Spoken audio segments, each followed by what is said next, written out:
Hi and welcome to Power of 10, a show about design operating at many levels, zooming out from thoughtful detail through to organisational transformation and onto changes in society and the world. My name is Andy Polaine. I'm a design leadership coach, service design and innovation consultant, educator and writer.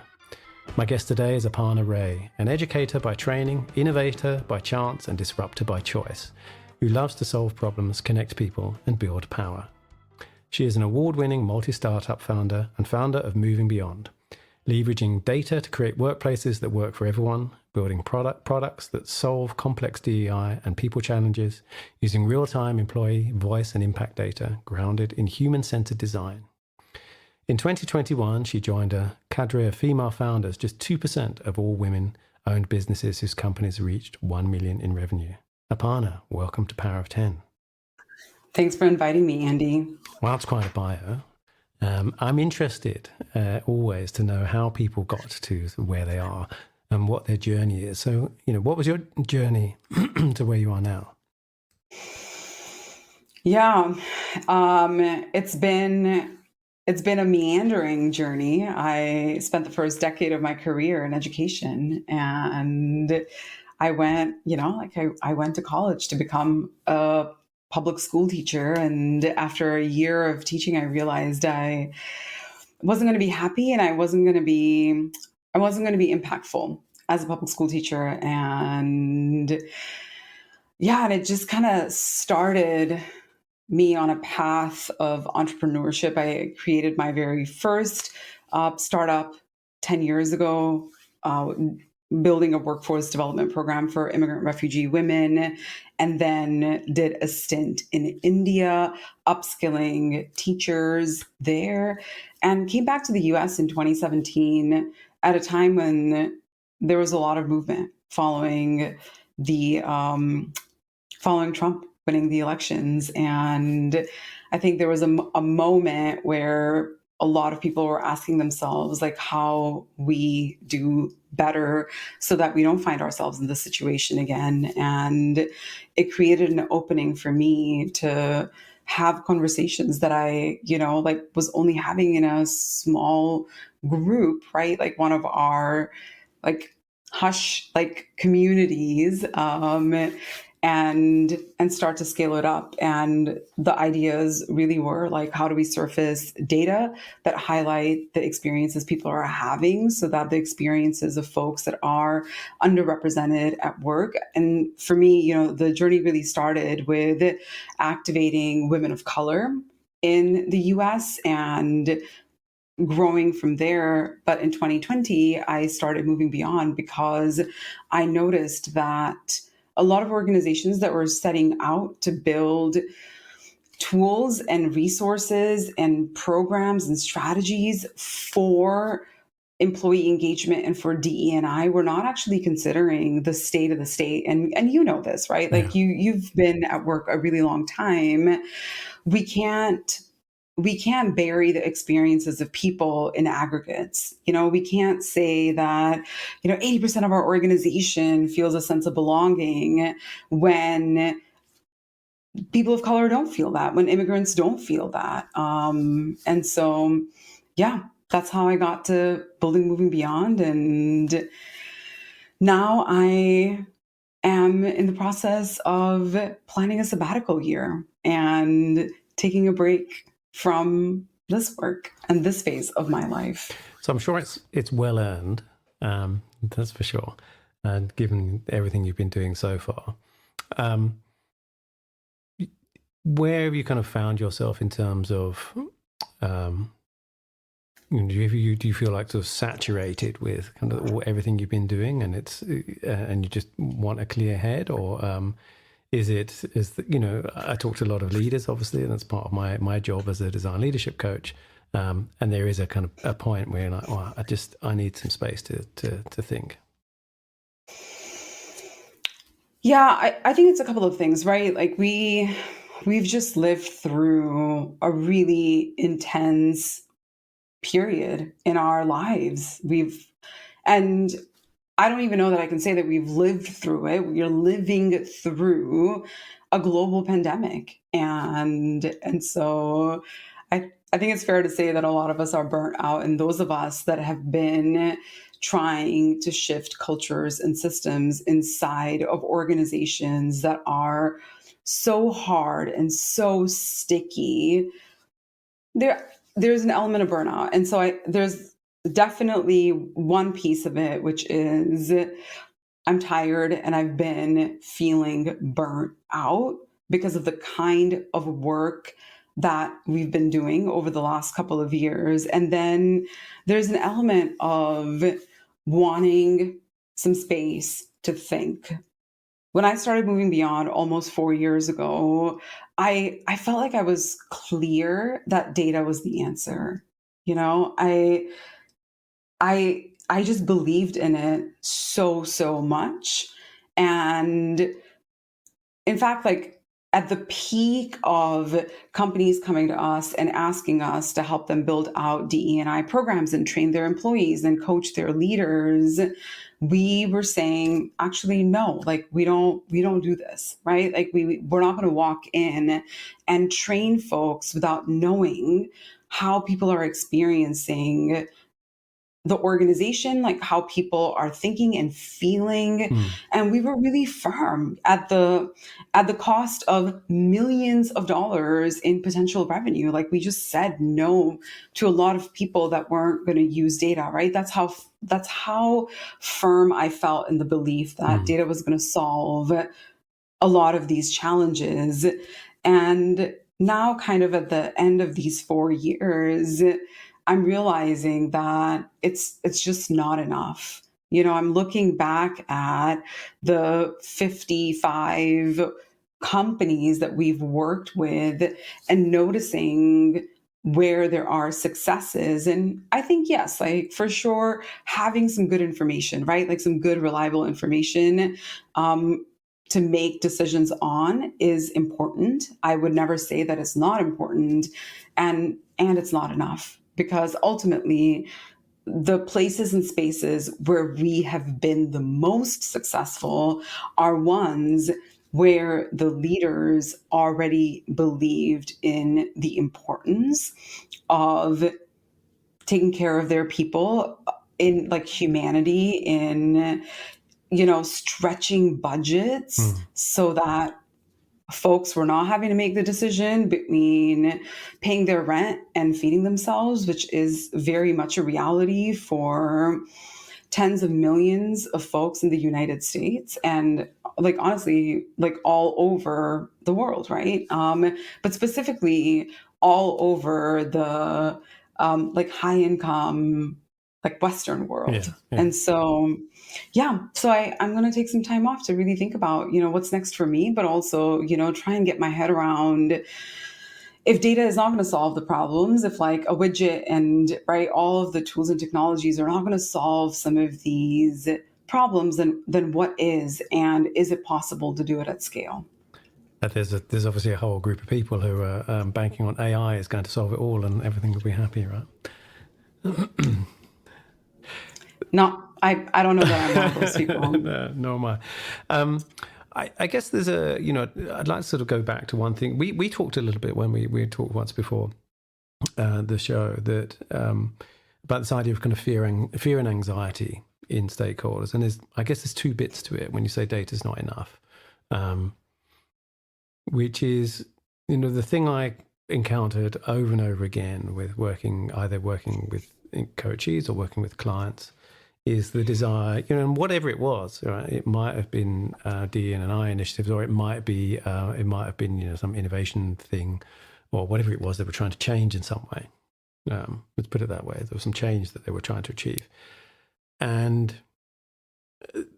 there was either a kind of like shrug of helplessness at this aspect of structural change, or there was, oh, well, that's kind of just off limits, or there was fear and anxiety, or kind of all three. So I'm kind of interested there because it feels to me like, yes, the data is important, but I would guess it also leads to, you need some structural change. You can't kind of keep things like whether it's incentives or hiring processes or, you know, a number of other things the same and expect then to just be able to kind of bolt some extra stuff on the top.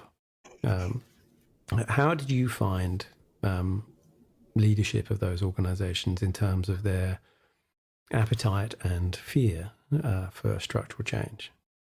And is my hypothesis, do you agree with that, what I'm saying? I like wholeheartedly agree with it. Absolutely. Okay, we need structural change. We also need to be in compliance with the various laws of the land. The stuff that already exists, yeah. The stuff that already exists, Yeah. right? And so I often talk about pay equity, both with my clients, but also, as an advocate in the community. And the thing is that like pay equity is actually the law of the land. Yeah. You should be doing it. And because it's not a thing for which there are consequences, right? Like if you don't do it, there's no consequences because this information is not transparent. This information is not transparent. Companies are getting away with it and have been getting away with it and are going to continue to get away with it. Our governments, like whether it's here in the US or in the UK or like honestly anywhere, right? Like the government knows when you're not in compliance, just like the government knows, like when you haven't paid your taxes and they can come get you. And why, for me, I think the question often is like, why isn't it important? I think the reason that it's not important is who is getting underpaid typically tends to be women. It tends to be immigrants. It tends to be people with disabilities, where in the United States, like you don't even have to pay a minimum wage to somebody that has disabilities. There are lots of carve outs and caveats for that. Like we don't have to pay young people, right? Like an equitable salary. And so I would say companies need to start with doing some of those things. And in the absence of, regulatory behaviors, like you should do the honor system. And the honor system is that you do things like pay equity. When it comes to things like hiring, that's, again, like in the US, it's the law to make sure that the way in which you're advertising jobs and the ways in which you're hiring people doesn't discriminate against folks. And you and I both know that like the way in which hiring happens is through a system of referrals, which systematically disadvantages people that are not currently in the circle, right? Yeah. If I don't know about it, there's no way for me to ask you to put in a referral for me, right? And so, yes, like we need better systems, we need better processes. And I think this is actually where, when they're built well, AI can go a long way. A colleague of mine in the Seattle area is building, I think in some ways like really simple technology that even just helps hiring managers see how they interview people differently on the basis of gender and race and ethnicity. And one of the things that they found is across the board, right? It's like sector agnostic, but across the board, hiring managers are allowing female candidates to speak somewhere between 6 and 9 fewer minutes than men. Wow. In a 30-minute interview. So if somebody in a 30-minute interview is getting to speak, let's even be on like the conservative, right, end of it, 6 minutes less. Well, that's like 6 minutes less of information that they're going to be able to share or answer your questions. And that's important to know. That is important to know. That's important to know. So I think that there's that piece, right? Like we can use technology to address some systems change, but I think ultimately when I think about change from a 30 or maybe a 50,000 foot view, then we're looking at a world where more women and more people of color are in positions of leadership because they've been promoted equitably, because they've been paid equitably. And I think that a lot of the fear and anxiety, whether it's articulated or not, comes from the fact that people who have been in positions of power can see and feel that working differently is going to have different outcomes, right? And who's in the corner office and who's in the boardroom is going to have to change. How does it not change, right? Yeah, no, absolutely. I think there is a, there's a common, it's a really crass question. I'm almost embarrassed to kind of ask you it, but it comes up often enough that I feel like I'd love to hear your answer to it, which is this idea of yes, but either there's something like, what's the return on investment of doing this? Or there's, yes, but, when we're, if we have two people who are, it's always framed in this way, which is if we have someone who is, doesn't look like me, not a white middle-class male, middle-aged male, and someone who's not that but is then less qualified, should we be promoting the one who's less qualified? And it always seems to be that that's a straw man, that second one. But just because it comes up so often, I'd really like to hear your answer to it. I think it's a bit of a rubbish question, actually. If the people that have been getting promoted were in fact qualified, I think we would have fewer problems. That's such a good answer. That's such a good answer. Yeah, absolutely. Right. Yeah, okay. I think that, this is like many, many, many years ago.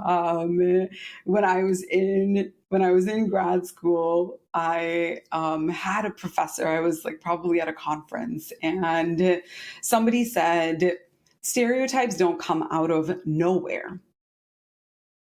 Yeah. Right. There's an element, there's a basis of truth in a stereotype, right? So whether it is women crossing the street when they see a group of men walking towards them, right? And the stereotype is that like, you might be violent. And so I'm taking precautions and I'm putting myself out of harm's way. And like, hopefully, we get to live in a world where like, that's not going to be the case, right? Like where I can cross paths with like, let's say 4 men when I'm a single woman walking on the street, and they're not going to do anything except maybe smile at me and say hello, right? Or maybe even walk me to my car.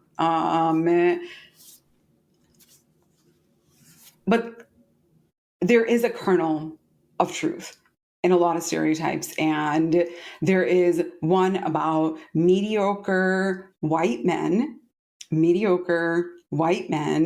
running things, and they're not that good. Yeah. Like they're not actually good at it. You also asked this question, right? Which I think it's a rubbish question, not because you asked it, but because it's a question that distracts us from what the work is. And this question of like, well, what's the return on investment? And I would say, for whom? Yeah.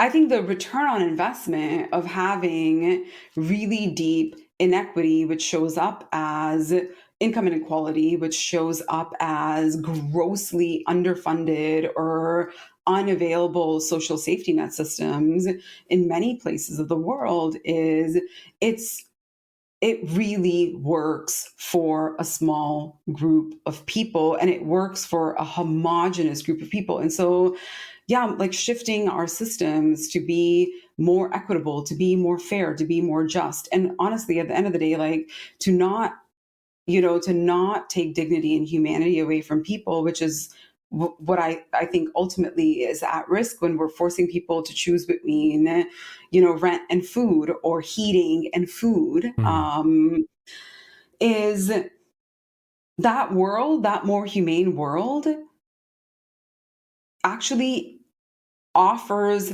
better returns for women. It offers better returns for immigrants, for queer folks, for disabled folks. It doesn't for the white men that are at the top of the pyramid, or like class privileged men. If we want to like look beyond the white Western world, like places in India, China, right? Like class privileged folks are in these positions of leadership. It doesn't, the return on investment isn't there for them. Yeah. Yeah. You, you've reminded me of this book by oops, there we go, by Thomas Chamara Primozic. I don't know if you know of it. You probably may do. I don't. It's called, he's written quite a lot about this, and there's a really good podcast actually. It's called the Broad Experience, and it's about women's experience at work. And he was on there, and I just I never get over the title is so good. Why do so many incompetent men become leaders? And the main premise of it is everything you already know, which is kind of what you've just said. But some of it was also, men tend to put themselves forward for stuff that they don't have any idea about how to do, but they can see it's advantageous when women are generally socialized not to do that, and so that just gradually creates this kind of shift. The reason why I also asked that question, though, was, what you just talked about before at the beginning, in 2017, there was this kind of upswell of, and Black Lives Matter had been going for quite some time, but there was a sudden kind of awareness of it, and obviously all the protests in the States and stuff, in fact, around the world. And everyone put in their DEI initiatives, and then, as most of us probably know, quite a lot of the big tech companies in particular, but I think it's happened elsewhere, in the name of efficiencies and things are getting tight, which in the States is not actually the case, right? The economy is in fact doing okay, but with the prospect of perhaps it might not, and all the layoffs, those DEI teams have been some of the first to go, right? Yeah. And so hence the kind of ROI question, I guess. That's why I think it is a crappy question, though. There was a really good, I think it's by Tom Fishburne. He's a cartoonist. His website, I think, is called The Marketoonist. I'll try and find it later. And there was a cartoon, and there's a sort of an audience, there's someone on stage, and they're saying, and they've got a slide up that says,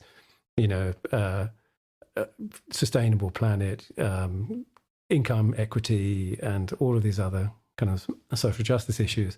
And there's someone in the audience going, but what happens if this is all a hoax and if we're just building a better world for nothing?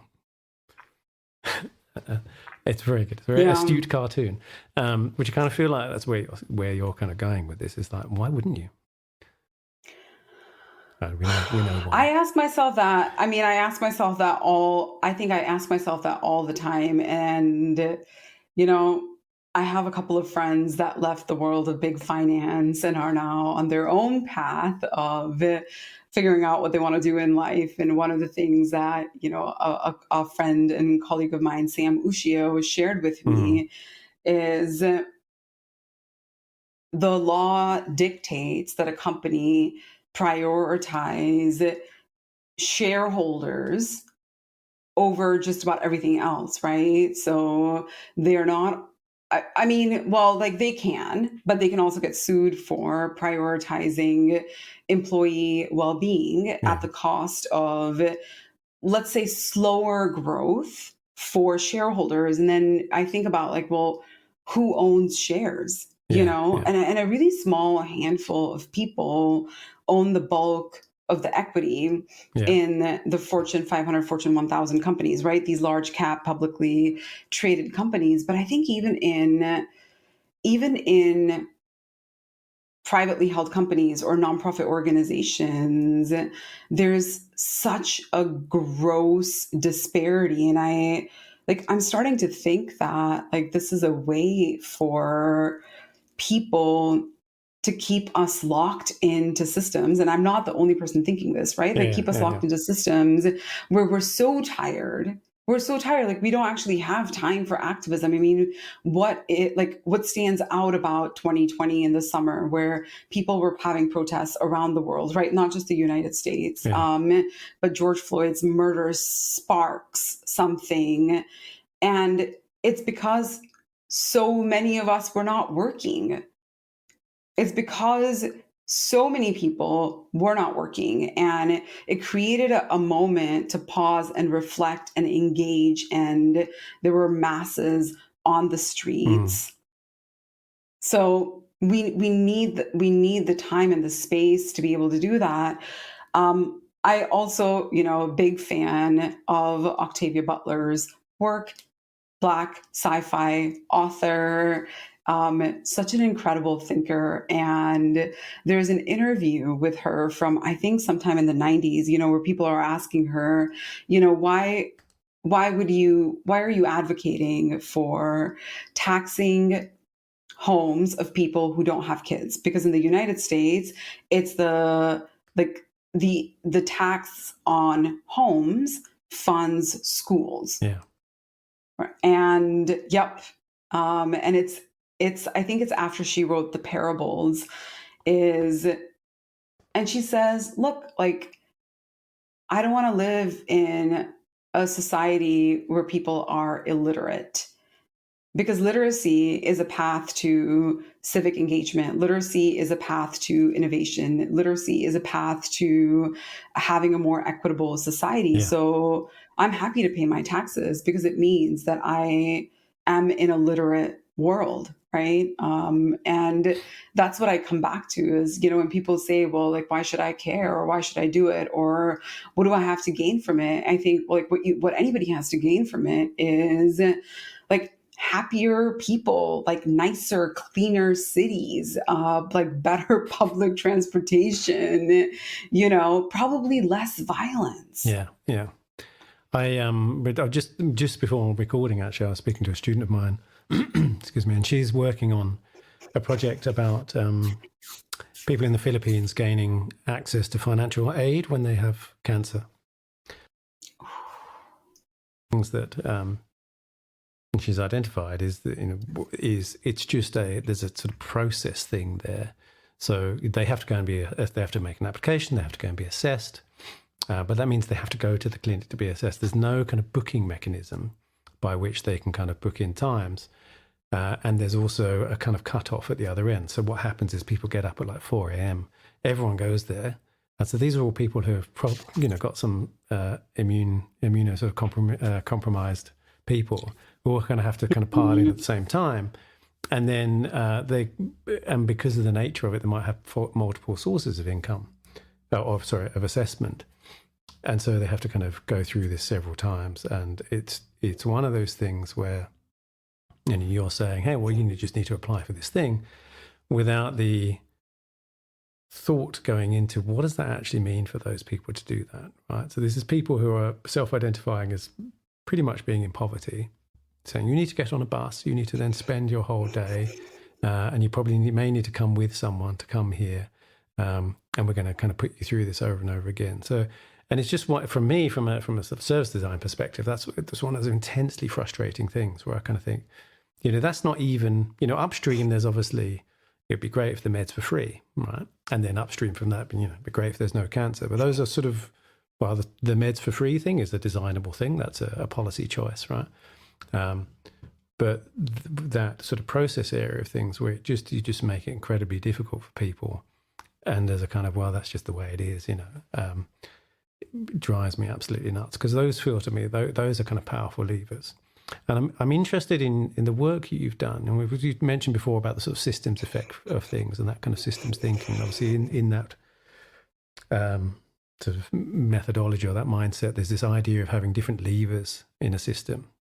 And I'm really interested to know what you have found has been the most sort of powerful lever that's actually something that you can push upon, versus, laddering up to, well, capitalism, it's broken, which it is, right? So, which it is. Yeah. And so, you can sort of drip away at that. But, at the organizational level, I'm really interested to know what you've found, that has been one of the most sort of powerful, potent levers to push on to create change. Transparency. That came out like a shot. Okay. Tell me more. Yeah. So, in 2019, this is my last startup, and Future for Us. We started with doing a program called State of Women of Color. And it was, I would say, like, in part because I love data and I read a lot of reports and I am glued to the news.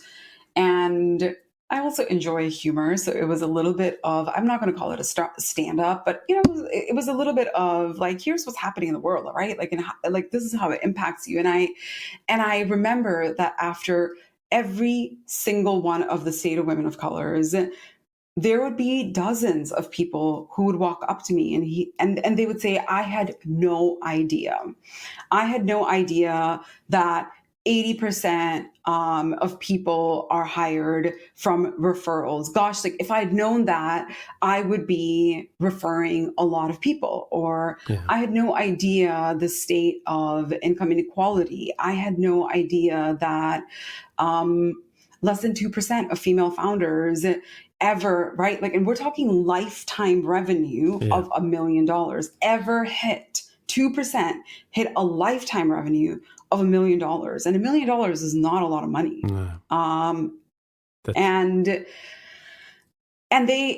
so many of them, or like promotion, right? Promotion velocity. Like I had no idea that men in my company were getting promoted faster than women. Like I've always felt it, but I just didn't know that was actually what was happening. And so I think that transparency is really powerful. Transparency is really powerful. How we get there is hard and tricky, and data can be manipulated in all the ways. Yeah, right? Sure. Like data can be manipulated in a lot of different ways. But I think at the end of the day, like transparency. It also triggers a lot of fear and anxiety, obviously, transparency. I guess that's the sort of resistance to it as well. You said something there. You said, it's a bit like a stand-up, which made me think, there's a thing that's going on that's been, plaguing climate scientists for ages. It's kind of not like we don't know, right, the problems. And they tend towards, if people just knew the data more, if people just knew more stats and facts and figures, they would change their behavior. And as we know, none of us do. Or, we want our cake and eat it. I'm interested in, and then it takes a sort of David Attenborough Blue Planet documentary where there's a seahorse with an earbud kind of around its tail, or, a polar bear on a piece of ice. And that immediately hooks people. And everyone's, oh my God, we need to kind of get rid of plastics. Well, that's a conversation that's sort of gone away again as well. I'm interested in the storytelling aspect of what you just talked about, because it feels to me like that landed in a way. You could have gone up and said, here are the stats, and sent that out, and you probably did.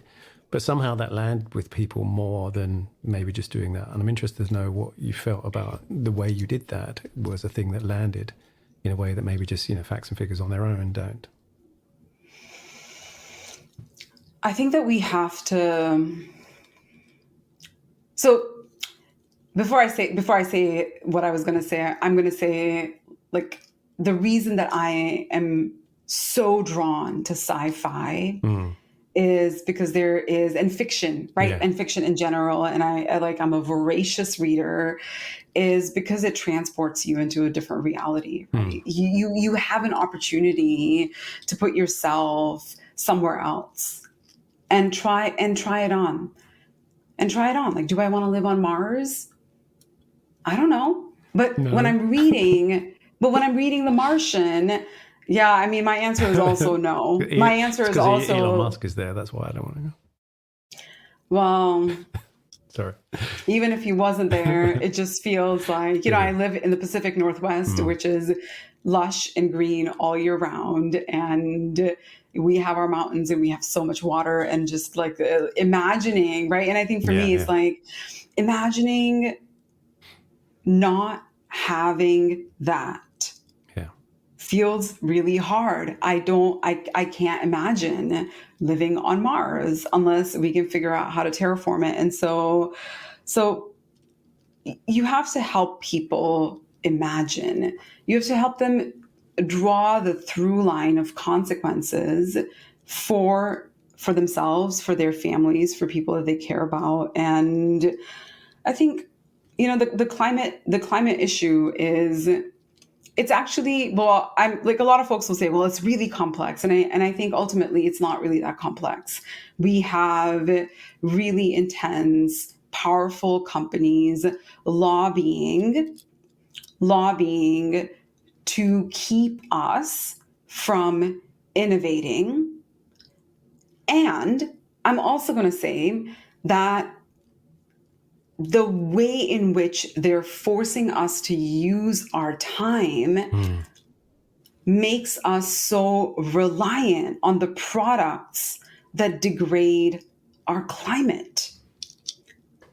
Right? I think like in the the US, absolutely. geographically is so huge. Yeah. It's not like Europe, or I think even Southeast Asia, where you can get on a train and you're going to be in a different country 90 minutes later. That's not the case here. Like I can get on a train and 90 minutes later, I'm still in the US. Right? I'm still like probably just in the state that I started in. And so, for instance, we take flights everywhere if we need to travel because it's the fastest way to travel. But the reason that we're prioritizing speed is because we only get 10 days of holidays, Yeah. right? And so if I want to maximize time with my friends or family or rest or whatever, then I'm taking a flight because that's the fastest way. Or I'm buying individually wrapped snacks and all kinds of things. Yeah. But why am I doing it? Yeah. I'm doing it because I need the convenience, because I probably have 5 minutes to pack school lunches or my own lunch. And then I have to be on the road. So I'm not going to be, putting things in a little Tupperware. And then I have the Tupperware that I have to clean. Yeah. So we're hooked. We're like beholden to crap that we don't need, packaged in things that are killing the planet, because we're just working all the time. Yeah. We're working I mean, I don't know if you have it where you live, but at my grocery store, there is not only cut fruit, which I just find actually so disgusting. Yeah. So disgusting. But there's also things like pre-chopped onions. Oh no, don't not quite that bad here, but I'm sorry, why can you not chop an onion? And by the way, like your onion is just going to be like, it's going to live longer, right? Like it's going to be edible longer if you didn't cut it. Yeah, speed and convenience are particularly pernicious, and I think that convenience is things that are sold as convenience often aren't, and I guess in that systems effect, obviously, one person's convenience then makes an inconvenience for someone else. I mean, you're just kind of pushing the problem around. But the speed out of all things, this idea of the sort of cult of productivity and speed. I think it's some of it has come, a lot of it has come from tech. And they're obviously the most successful industries in the world at the moment. So let's do more of that.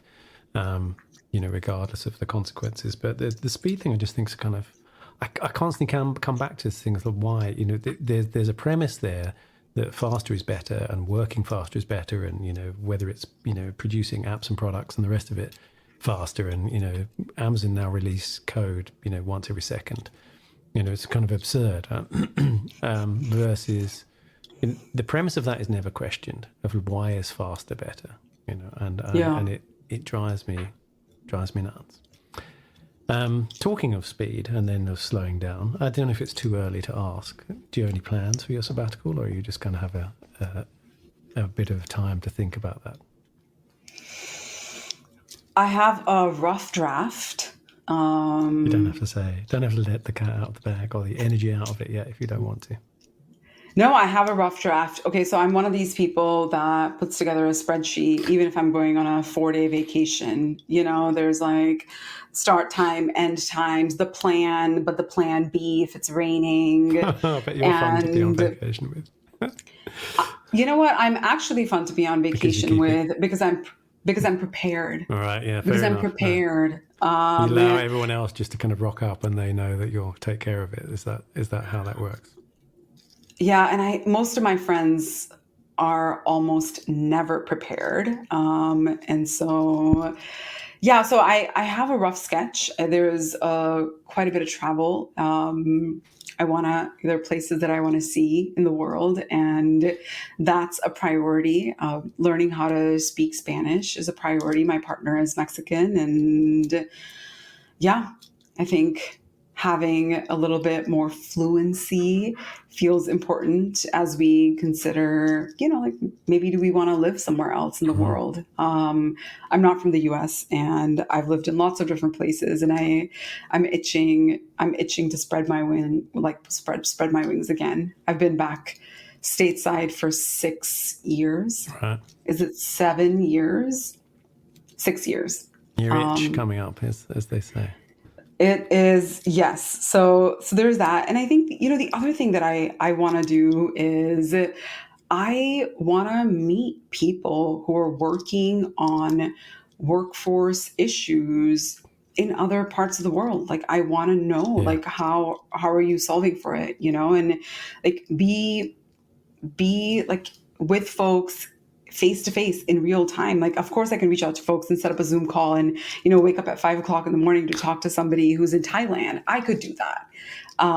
But I think that there's something real and really powerful of being in person. And so that's my other big task is I'm giving myself the goal of meeting people in real life in every city I visit during my sabbatical. Well, if you come to Germany, I don't live in a big city. I live in a little sort of toy town in Germany. But if you come to Germany, let me know. Hey, look, we're up for time. The final question. The show is named Power of 10. Is named after the Powers of 10 film by Ray and Charles Eames. It's all about the relative size of things in the universe, and I still find it sort of endlessly fascinating, both as a film, but also just kind of and what it says about ourselves and our world and universe, but also as a way of thinking about different zoom levels and the kind of difference it makes. So the final question is always, what one small thing that's either overlooked or could be redesigned would have an outsized effect on the world? One small thing. I feel like we need to bring back lunch breaks. Nice. Yeah. Do you mean it's because of like people were working at their desks, or do you mean that when people were working remotely, they kind of don't really take a proper lunch break? Both. Yeah. I think that there is something about giving yourself a pause. It lets you see your reality a little bit more clearly. And we need to eat. Right? Like we live in a world of work where like our blood sugar is spiking and crashing constantly, and we're trying to survive off of coffee. And I actually do think that if people took their lunch break, they probably would be a little more brave. I think they would be a little bit more centered, more grounded, and probably happier. Very good. Very good. Yeah, sleep is another one, I think. I read the other day that America is just behind Japan in being I think actually America is the worst, the least amount of sleep in the world. Japan's just slightly behind, I think. It's pretty grim. Where can people find you online? I've put your LinkedIn details up there. Anywhere else do you hang out on the interwebs? I predominantly hang out on LinkedIn, and I write a weekly newsletter that has a little bit of a fan following, and I'm going to be moving it to Substack. Okay. And I believe it's just going to be aparnarae.substack.com. Good. Okay. So yeah, starting next week, I think you can find me there. Okay, well, we'll see you there. Aparna, thank you so much for being my guest on Power of 10. Thank you for inviting me. It's been an absolute pleasure. You've been watching and listening to Power of 10 with me, Andy Polaine. You can find more on the podcast feed, wherever you found this one, and now on YouTube. So if you search for my name, or you should find it. I am A Polaine at A Polaine on pkm.social on Mastodon. I am still a Polaine on Twitter. How long that's going to last, I don't know. I don't really interact on there. Or just go to polaine.com, Polaine.com. You can check out my leadership coaching practice, online courses, and sign up for my now pretty irregular newsletter. I'll see how much I am in competition with Aparna, called Doctor's Note, which is newsletter.polaine.com. If you enjoyed the show, please take a moment to give it a rating on iTunes or a thumbs up on YouTube. The good thing about YouTube is if you've got any thoughts, any comments, you can put them down in the comments below, or you can just get in touch on my website. All the links will be in show notes. Thanks for listening and watching, and I'll see you next time.